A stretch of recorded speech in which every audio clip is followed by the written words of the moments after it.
Olá, galerinha do oitavo ano! Como é que vocês estão? Espero que estejam bem, né? Estudando, se cuidando, se protegendo. Então, pessoal, na aula anterior, eu lancei um desafio, né? Vocês lembram? Vocês participaram, né? Então, não deu para postar, certo? O resultado do sorteio aqui, certo? Para vocês. Mas na próxima aula, podem ficar tranquilos, certo? Que eu vou introduzir, né? Vou inserir, na verdade, no vídeo, certo? Então, aguardem a próxima aula para eu colocar, né, no vídeo para vocês visualizarem quem foi que, né, ganhou aí o sorteio. Vamos lá. Agora vamos para a nossa aula de geografia. Vamos com todo, né, desempenho, com todo o foco, né, a determinação que vocês, né, com todos esses objetivos, né, vocês vão conseguir, né, alcançar todos os seus desejos. Então, nós vamos dar continuidade, certo? A nosso assunto aí na página 164, América Central, Continental e Insular. Olha, eu quero mandar um abraço para todos vocês que estão mandando mensagem aí no meu celular, no meu WhatsApp, né? E eu estou gostando demais da participação de vocês. Eu vou colocar aqui, rapidinho, o número do meu celular, se vocês quiserem, né? Deixa eu colocar aqui rapidinho. Se vocês quiserem mandar mensagem, né, podem ficar à vontade. Se quiserem colocar, né, alguma opinião de vocês. Eita, a letra ficou bem pequenininha. Deixa eu colocar aqui a letra maior. Calma aí, viu?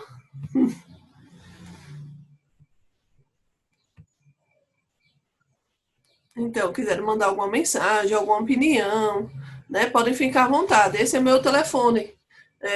Tem o WhatsApp 9968-2913, então fiquem à vontade.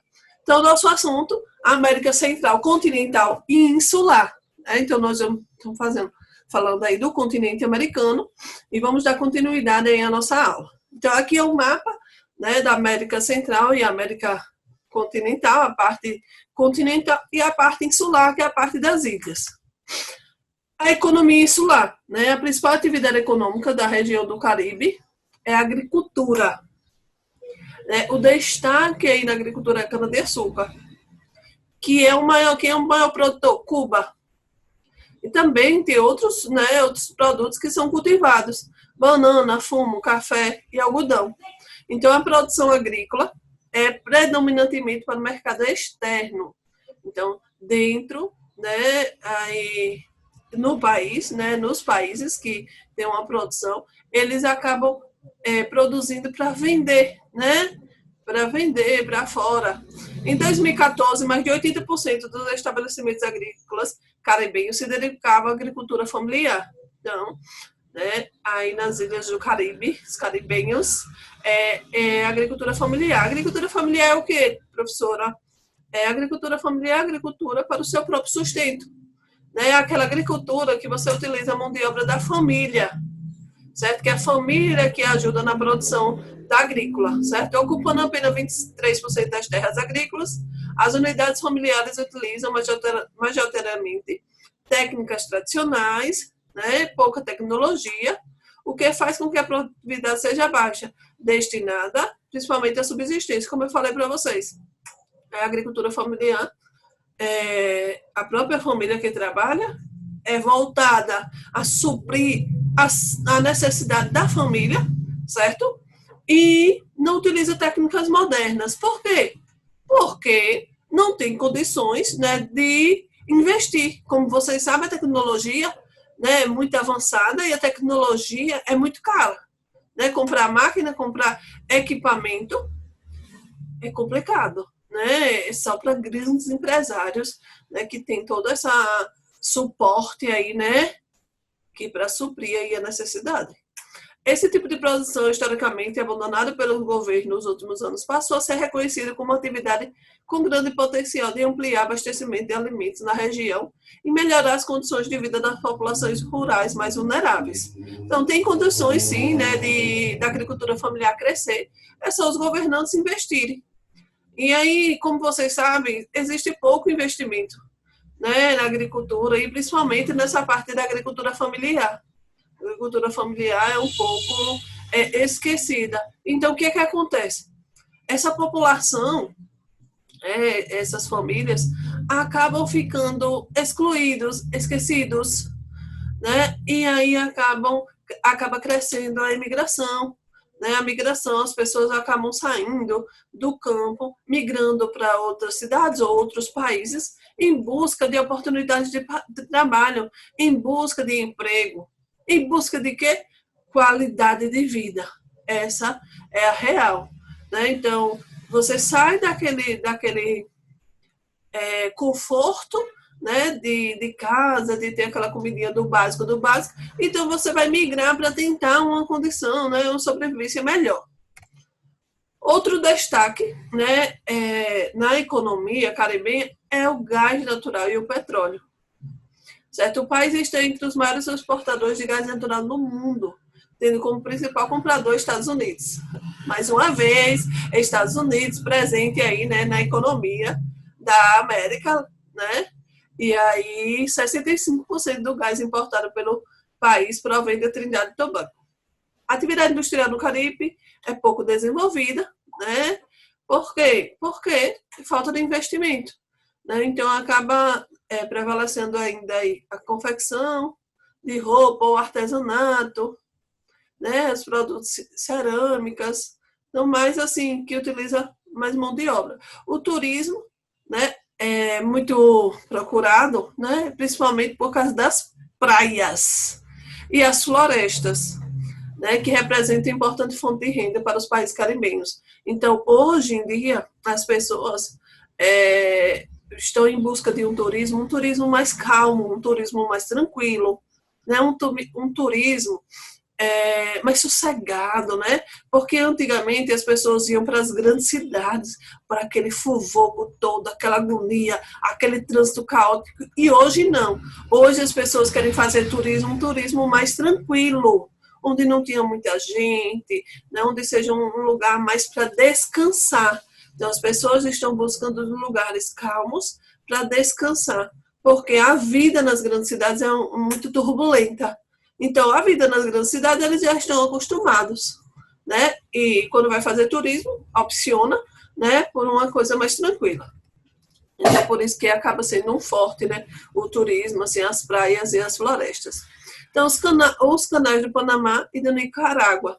Falar um pouquinho, né, sobre essa construção. A construção do canal do Panamá demorou muitas décadas, né, para ser concluída. As obras foram iniciadas em 1880 na França, pela França, perdoe, e finalizada pelos Estados Unidos. É uma média, né, de valor, né, de 375 milhões de dólares, causando a morte de 25 mil pessoas em decorrência de epidemias, da malária, da febre amarela, além de acidentes. Porque toda essa questão, né, demorou muitos anos para ser construído, e aí, né, existe todos os tipos de doenças, epidemias, né, e aí acabaram morrendo muita gente. Né? Quem começou a construção, né, os operários que começaram a construção não finalizaram a construção, certo? Só a partir de 2000 o canal passou a ser administrado pelo Panamá. Até então, a administração era mantida sob controle dos Estados Unidos. Atualmente, o canal do Panamá está sendo expandido com a construção de uma terceira via, com capacidade para a travessia de embarcações de maior porte. Então, o canal do Panamá, né, foi muito importante, né, desde a sua construção até, né, para ele começar a funcionar, né, foi muito importante porque facilita bastante a carga e descarga de mercadorias. Então, acaba estreitando, reduzindo, né, as distâncias, né, e aí acaba facilitando, né, com que toda a produção, né, da América, né, consiga circular com maior facilidade, não só pelo todo o continente americano, mas como, né, para outros, né, continentes aí, para a Europa, e aí acaba facilitando bastante, né, essa circulação das mercadorias. Então, para os países, né, que fazem parte, é muito importante, porque melhora bastante a economia. Aqui, né, o canal do Nicarágua, Vocês observam, né, esse traçado aí vermelho. Então, o canal também de Nicarágua é muito importante. Todos os canais, quando eles são construídos, eles são muito importantes, como eu já falei, né, para circulação de pessoas e de mercadorias. De pessoas também, né, mercadorias é que vai circular a economia, né, vai melhorar bastante a economia dos países. Herança colonial. A população caribenha enfrenta problemas sociais relacionados à educação, saúde e renda. Porém, apresenta melhores condições de vida em relação aos países da América continental, né, central continental. No Caribe está localizado o Haiti, um dos países mais pobres do mundo. Os problemas verificados nessa área da América Central têm raízes do século de dominação colonial. A maior parte dos países caribenhos só obteve independência no início do século XX. Então, vocês observam que, né, toda essa parte dessa população caribenha sofre, né, problemas sociais. Então, como vocês sabem, os países subdesenvolvidos, países considerados pobres no mundo, acabam sofrendo muito com esses problemas sociais. Então, é necessário que os governantes façam investimentos, né, nesses setores principais: saúde, educação e renda. E renda, professora, renda entre o quê? Renda entre emprego, né, geração de emprego. Como vocês sabem, se um país gera emprego, melhora totalmente a economia, melhora a qualidade de vida daquela população, né? E se você tem emprego, você tem o dinheiro para você sobreviver, não é assim? E aí você consegue investir na sua educação, investir na sua saúde. Então, emprego é muito importante, ok? Realidade distinta de Haiti e Cuba. O Haiti apresenta os piores indicadores sociais do continente americano e um dos mais baixos do mundo. Em 2015, o IDH, e a expectativa o IDH do país era de 0,493 e a expectativa de vida é pouco mais de 63. Outros dados indicam a baixa qualidade de vida da população. Apenas 62% dos habitantes têm acesso à água potável e cerca de 15% ao saneamento básico. A mortalidade infantil chega a 49 mortos em cada 100 nascidos vivos. Cerca de 72% da população vive com menos de $2 por dia. Atualmente, muitos haitianos emigram em busca de melhores condições de vida, inclusive para o Brasil, dados que podem ser observados no gráfico abaixo. Então, vejam só. Aqui o Haiti, né? O Haiti é um país pobre, certo? Um país que também tem problemas de instabilidade geológica e tem muitos problemas de terremoto, tremores de terra, certo? E aí, vocês observem que ele tem um péssimo IDH, certo? É muito baixo. Então, a expectativa de vida da população é 63 anos. Então, a expectativa de vida é o quê, professora? A expectativa de vida é a expectativa que você tem até quantos anos você vai chegar, né? Com quantos anos a maioria da população consegue chegar no país. Então, a média da população lá morre a partir dos 63 anos. Então, 62, 63, as pessoas já estão morrendo. Então, a expectativa de vida é isso aí. É quanto você pode chegar. E aí vocês observam que, olha as condições, né? 63% dos habitantes somente têm, né, acesso à água potável, 15% ao saneamento básico. E olhe, é uma coisa muito grave nessa questão da mortalidade infantil. A quantidade de crianças que morrem por ano. Então, tem 49 mortes, né, a cada 1.000 nascidos vivos por ano. Então, a cada 1.000 crianças nascidas vivas, no Haiti, uma média de 49 morrem. Então, hoje em dia, isso aí, por exemplo, no Brasil, era um dado muito antigo. Era naquele período que não tinha um avanço na saúde, não tinha toda essa tecnologia, certo, avançada, que as pessoas nasciam, as crianças nasciam, e aí, não sei se vocês já ouviram falar, né, dos avós de vocês, que eles não sabiam porque as crianças morriam. Davam um chá, E aí diziam assim, olha, morreu porque foi o vento que passou. Eles não sabiam por que as crianças morriam. Porque naquele período, vejam só, não tinha essa qualidade, né? Essa qualidade de saúde. Então, hoje, se a gente tem um problema, uma dor, uma coisa que acontece, logo, logo a gente corre para o hospital. E nós temos atendimento no hospital. Não é assim? Aqui na nossa cidade, pronto, nós vamos no hospital e logo, logo nós temos, né, aquela assistência ali, né, aquela emergência e tal, e depois a gente tem pessoas que ficam internadas, fazem exames, né, então tem todo um sisteminha, né, de saúde bom. E naquele período, por exemplo, no Brasil, há muito tempo atrás, eu não tinha esse acesso a esses hospitais. No tempo da minha avó, não tinha esse acesso. Né? Então, as pessoas não tinha toda essa evolução, a tecnologia não era tão moderna. Então, as pessoas davam chá, davam aqueles remédios caseiros, né? E não sabiam nem o que a criança tinha. E aí, muitas das vezes, as crianças acabavam morrendo. Então, vocês observam aí no Haiti, dados de 2015, é uma coisa muito atual, certo? E que morre essa grande quantidade de crianças ainda. Então, vocês percebem que saúde lá é muito precária, certo? Então, a qualidade de saúde é muito precária. Então, existe toda essa porcentagem aí, né, de crianças que ainda morrem aí. E uma média da população vive com $2 por dia. Então, $2 por dia é muito pouco para você fazer todas as refeições. Um exemplo. Vou colocar o dólar hoje, deve estar 5 e pouco. Vamos colocar que esteja R$ 6. Então, 6 mais 6, 12, né?